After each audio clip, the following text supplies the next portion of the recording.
Hi everyone, no major news today, so let's get straight into the data. Do me a quick favor and like and subscribe and watch the video till the end to help out the channel, and let's get started. Looking at fear and greed, we are at a 66 up from a 56, so massive jump here today. You can see straight up, we gapped higher on the markets, gapped right to all-time highs, and then we kind of hovered. We're seeing extreme greed across the board here now, so that's interesting, right? So that's where you start to get cautious for sure, in my opinion, looking at all of these big green bars here. And also looking at the put call ratio moving down into greed, volatility breaking down off the SMA, safe haven demand back into greed as we saw equities outperform pretty strongly. Still extreme fear here on junk bonds, which is interesting, but nearly every metric is in greed or extreme greed, which should be generally a red flag in your brain, potentially a time to take some profits if you've been bullish. Moving over to seasonality. Seasonality has been dead right this time. So we had the bottom yesterday, had a rally today. Based on this, it should have another rally. It's been almost right in line with this blue line here. Not in terms of percentage, but in terms of direction, it's been very accurate. And based on this, Friday should be another up day. And then after that, you start to see a pullback into the end of next week. So we'll see if that comes true. Right now, you should expect bullishness based on seasonality. And then looking at the economic calendar, you can see initial jobless claims coming in better than expected. Previous number was revised up just slightly, but not bad at all. Philly Fed manufacturing much better than expected, 1.7 versus minus 0.8. Existing home sales, pretty close, but worse than expected. Previous number revised up slightly. Leading index, minus 0.2, a little bit better than expectations. 10-year tips coming in well below the previous at 1.5. Fed balance sheet selling off by about 6 billion. Nothing crazy here today. And then looking at tomorrow, just remember there is basically nothing, so markets are going to do what they're going to do. Moving over to Max Pain, you can see current stock price 570, Max Pain all the way down at 545, so about $25 lower. Definitely very concerning. Total options 4.4 million, put call ratio 2.86. Remember, we don't start to hit these put walls until around that 555 to 560 area, so that's still about 2% lower from current price. I don't necessarily think it's going to happen, but understand that Max Pain definitely looks very bearish going into tomorrow's quad witching. Moving over to the charts, this did exactly the opposite of what we thought it was going to do. You can see this big rejection candle, selling candle, confirmation down, didn't quite get it. So a massive breakout, big move above both of these trend lines here, gapped right to the level, rallied just a little bit. 1.7 on the day, most of that was in the after hours yesterday and then pre-market this morning. Momentum's back to bullish, RSI is back to bullish. The question is, what happens now? Is this going to be a gap up, gap down? That's going to be terrible. But based on what we're seeing right now, you have to assume that there's going to be some follow through on this move. A little bit of volume coming through, everything continues to look bullish, clear breakout to all-time highs, and just giving a little bit of a zoom out, you can see I do have a much longer term trend all the way up here at 6,000. I don't think we're going anywhere near that, at least in the short term, but anything's possible. I didn't think we'd get the gap up and rally today, but sure enough we did. And then looking at the short time frames here, you can see after hours big push and then gap overnight and then rally pre-market. Did go a little bit higher during the day session and then fell into the end. Momentum fading a little bit. It's definitely overbought off of that massive move. See what happens next. 21 EMA sitting at 568.04. Still a doji, certainly possible you see gap up, gap down, but right now, again, you have to assume it's bullish. Moving over to the Tasty charts here, you can see we pushed right to that upper ATR band. That was trading at 570.24.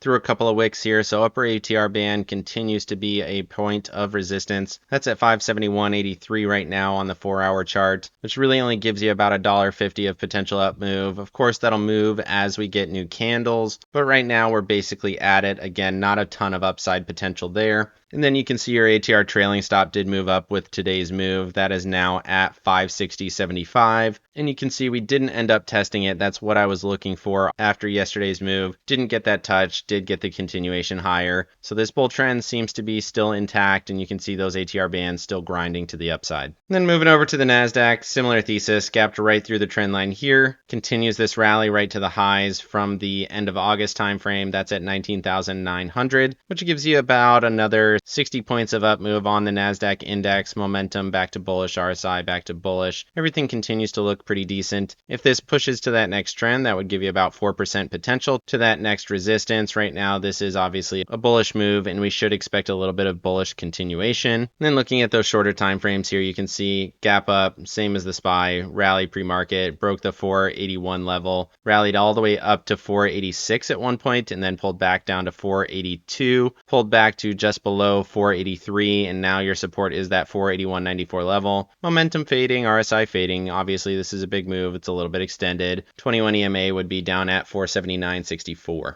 Moving over to the Tasty charts here, same as the SPY, pushed right to that ATR band. That was at 485.50, rejected from there. It's selling off a little bit. Support would be that 8 EMA there at 480.08. Again, about 0.5% lower. You would expect to find some support. The trend is regaining a little bit of momentum. ATR trailing stop stepped up to 469.63, so still bullish conditions, hitting the upper ATRs after this pullback in time. So everything continues to look a little bit bullish, but at a key area of resistance. You can see we're right at those same highs from the mid to end of August. Moving over to the Russell and the Dow. The Russell gapped right to these highs from the end of July. Big move, 2%. Couldn't quite get to 226.02, but momentum still bullish, RSI still bullish. I thought this move was going to happen here on the Russell. I did like the Russell going into the day. It was pretty surprising to me for the SPY and the NASDAQ, but the Russell I did like, and it did get that continuation. And then looking at the Dow, gapped up, hit that next trend here, stopped right there, and then fell a little bit. Still a strong day. Obviously all-time highs across the board for the SPY, the NASDAQ, and the Dow, 1.25%. And right now your trend support would be this 419.85 level. Definitely going to have to add some levels through here as the Dow continues to show strength. Moving over to the Mag 7, it did exactly what everything else did. Big gap up right through the level, continuation rally. Let's go ahead and extend out that trend line here. Give you a price target of around 286. I was looking for a move up to this 273.41 level yesterday. We didn't quite get that, but then we got the move here today. Momentum still bullish, RSI still bullish. Everything continues to look pretty strong here. And if we did push to that trend, that would take you right to these all-time highs for the Mag 7. And at this point, it seems like that's likely to happen. Moving over to Apple and Microsoft. Apple leading the way, 3.71% to the upside. Momentum swinging to bullish. RSI breaking above the SMA. It had a strong day yesterday when most things did not, but it did forecast a continuation rally, and sure enough, it happened. Gapped right through 224.36, pushed to my next level at 230.28.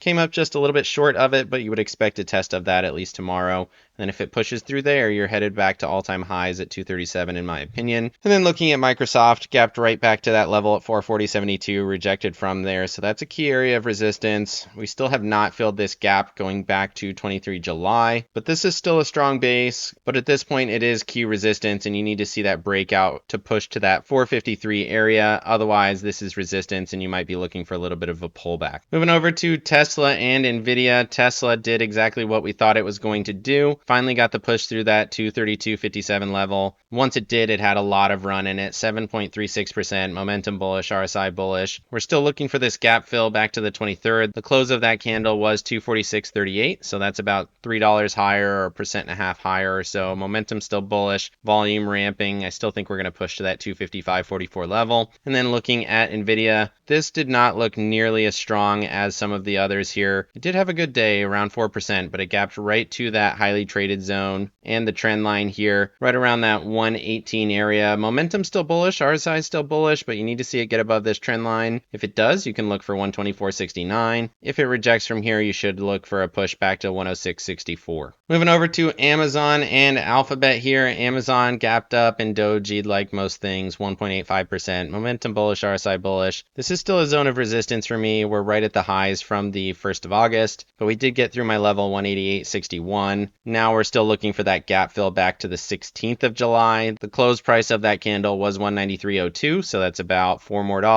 And then looking at Google, Surprised to see this one be as strong as it was today, 1.5%, right to the trend line here. Almost hit the 144, rejected from there, but it did get through that 161.59 level. So that would be your current support. As long as it holds that, we're in decent shape. This is still a medium-term downtrend, still well below those longer-term EMAs, but in the short term, momentum is bullish and RSI potentially bullish coming off of that 161.59 level as support. Moving over to staples and discretionary. Staples continues the sell-off, down 0.59, momentum bearish, RSI still bearish, volume ramping on that sell. So this again seems like a bit of a topping pattern. We've broken VWAP, broken 21 EMA. Next support here would be 81.44, and now it looks like a bit of a rotation into risk on, right? So you got staples down a little bit more than 0.5%, and you got discretionaries up 2.29%, pushed right through this previous high. So now this is a higher high, waiting to see what happens for that next peak. Got to 197.14 to the penny. That was the close price. Stopped right at that resistance. Always critical to have those levels here. If it breaks, 253 is the next one for me. And then you got a little bit of trend resistance behind it around 201. So that would give you about another $4 of potential upside to that next trend resistance, as well as seeing RSI get into those overbought conditions here pretty soon. It's at a 68.11, so very close. One or two more pushes and you would expect to hit overbought, and then we'll see what happens after that. Moving over to oil and gas and technology, both of these hitting key resistance points here. Oil and gas hit my 135.07 price target, rejected off of there. Momentum still bullish, RSI still bullish, but it wouldn't shock me to see a little bit of a pullback from top to bottom now. This has been a strong move, almost 10% there from 124 to 135. So definitely a zone of resistance, waiting to see what happens there. I ended up letting those shares go here today. And then technology gapped and rallied right to this trend resistance here. I thought we would push to it yesterday. We didn't get there, and then we ultimately got there today at 224.23. Now we're here waiting to see if we break out from this resistance and push to those new relative highs with a low, higher low, and a high, higher high. And if that happens, then we're going to be in that uptrend structure going into next week. Moving over to breadth. 20-day breadth gapped right to these same levels. Momentum still bullish, RSI still bullish. Almost got a retest of the SMA there. Overall still looks okay. Gapped back above 68.14, still holding that level here. And then looking at 50-day breadth, you can see gapped, almost hit my next level at 83.83. We're getting back to the highs back here from mid-March. And that's the zone where we did end up rejecting very powerfully back to these lows all the way down in that 26 area. That was a very powerful move. We're right back in that zone. Is it going to happen again? Definitely interesting. You can kind of see this pattern here. It is still a rising wedge, but who knows when that is going to break. Are we going to push up to these record high levels around 92.20, back in the same highs we saw in December? Or is this a short-term peak? Hard to say right now. Again, could be a gap up, gap down, which is always something to watch for. Moving over to the dollar. Dollar did have a pretty strong whipsaw, rallied up, got above 101.25, rejected from there, right back to these lows. Tried to recoup some of that, and now we're back here again, continuing to grind at this level. No clear breakouts. Momentum's still bearish. RSI still bearish. So looks like this might sell off a little bit more, but right now it's still holding the support around that 100.53 area. Moving over to JNK and TLT. JNK got another big bump, 0.22. We talked about this being strong yesterday, and it still signaled continuation here today. Retested 97.69, still could not close above it, but momentum and RSI still bullish.